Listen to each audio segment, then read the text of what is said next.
fuudhee jaalatamtoota fi kabajamtoota hordoftoota hinaaftuufi nageenya waaqayyoo bakka jirtanitti isiniif haa baay'atu isiniin jecha kiyya galata waaqayyo isinillee akka nagaa fayyaa taatan abdii guddaan qaba. Egaa har'allee qophii xiqqishuu takka isinii qabadhee dhufee jira.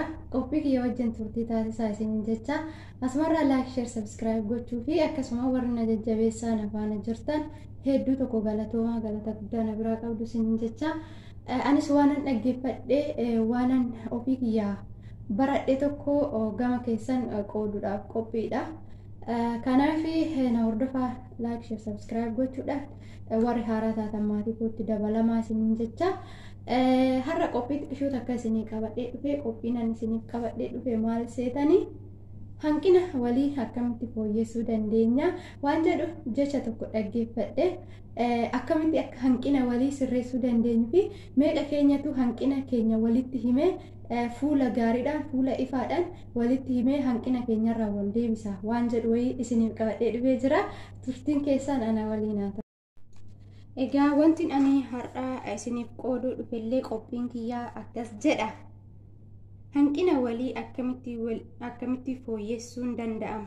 Namni hanqina hin qabne dogongoras hin qabne hin jiru. Seenaa bareedaa tokko isiniif qoodaa jira na hordofaa isiniin jecha. Pirezidaantii Ameerikaa tokko bara aangorra turetti namni tokko keessummaa ta'ee White House irraa affeeramee ture. Waajjira pirezidaantichaa bira ga'ee isumaa seenaa jiru pirezidaantichi barreessituu isaa wajjin haasawaa jira. Namni alaa seenaa jiru kun dhaga'e. Ati intala akka malee bareeddudha jedhee dinqisiifata. Barreessituun tunis haalli pirezidaantichaa haarawa itti ta'ee bitaa itti gali. Haarawa itti ta'ee dubbiin ishee dhibde. Pirezidaantichis haala ishee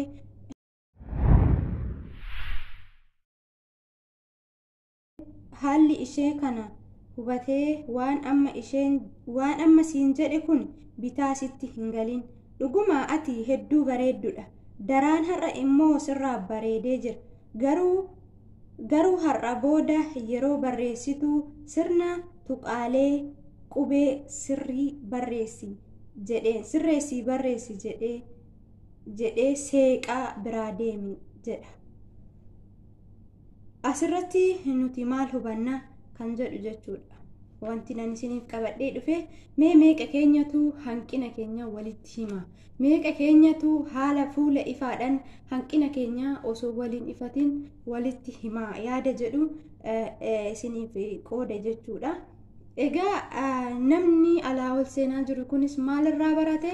Akka namni kun ilaalcha gaarii fi dogoggora nama fuula ifaadhaan akka namatti himan akka nama barsiisan jechuudha. Amma yeroo yuutuubii kanarrattis fudhannu yeroo bakka biraattis fudhannu dogoggora keenya namoota muraasadha namni tasgabbaa'ee namatti himu jechuudha.